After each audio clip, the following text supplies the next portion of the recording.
Ever heard of a girl going from zero to hero in the blink of an eye? No? Well, meet Esther, the ultimate underdog story that puts all fairy tales to shame. So, how did Esther go from ordinary to legendary? And what details will we uncover about standing tall in the face of danger? Buckle up. This is one tale you won't want to miss.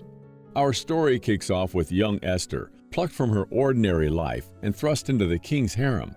A real-life version of The Bachelor, but with way higher stakes. Esther, whose Hebrew name Hadassah means myrtle, I know, not as glamorous, is a stunning beauty with obedience to match.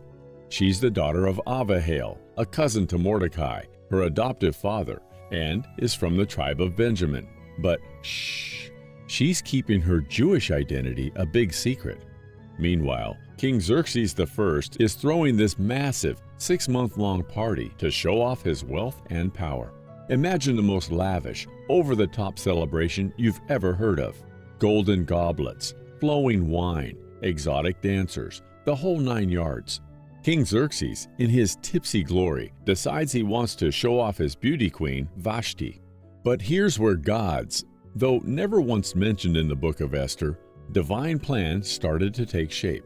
You see, Queen Vashti refuses to show up when Xerxes wants to parade her beauty around. Big mistake. Xerxes, in a fit of royal rage, dumps her faster than you can say royal decree.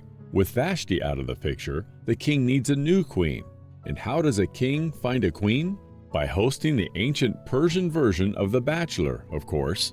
A royal decree goes out to gather all the most beautiful young virgins in the land for a beauty contest. Enter Esther in the king's royal beauty pageant. Yes, really. Esther is taken to the palace along with many other hopefuls. Now, let me tell you, the competition is fierce. The beauty treatments alone are to die for. We're talking 12 months of pampering with oils and perfumes. The Kardashians would be jealous. But Esther, with her natural charm and grace, wins everyone over, including Hegai, the king's eunuch in charge of the harem. He gives her the best beauty treatments and the finest gowns.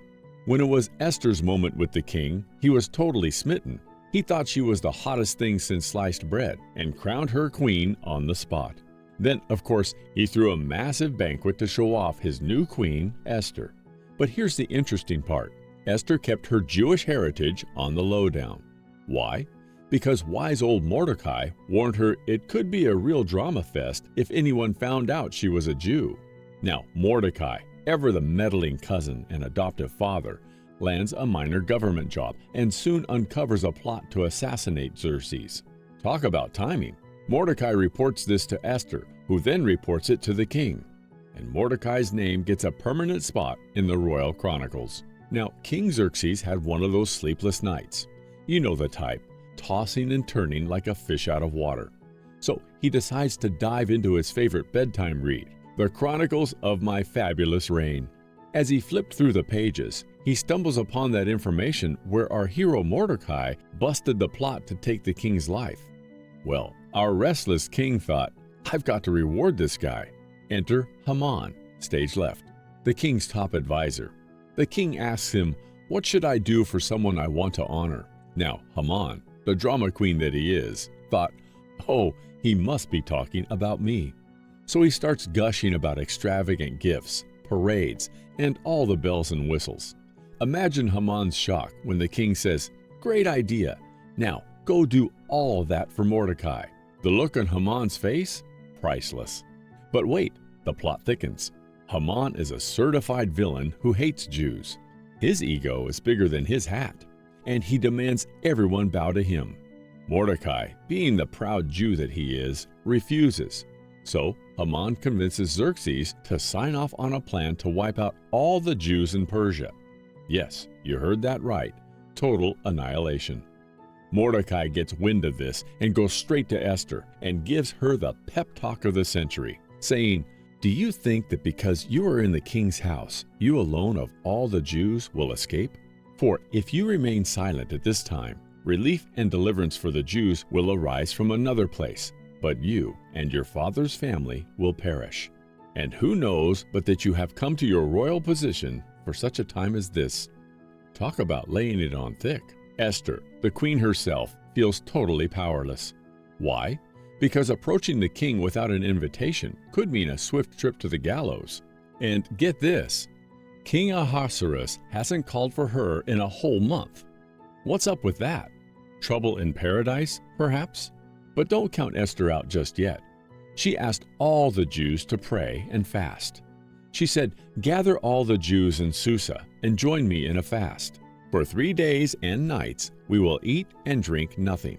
My maids and I will do the same."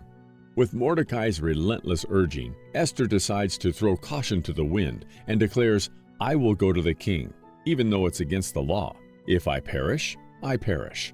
Talk about a transformation from obedient queen to fearless warrior. Esther is ready to roll. The king, captivated by Esther's beauty and courage, extends the scepter.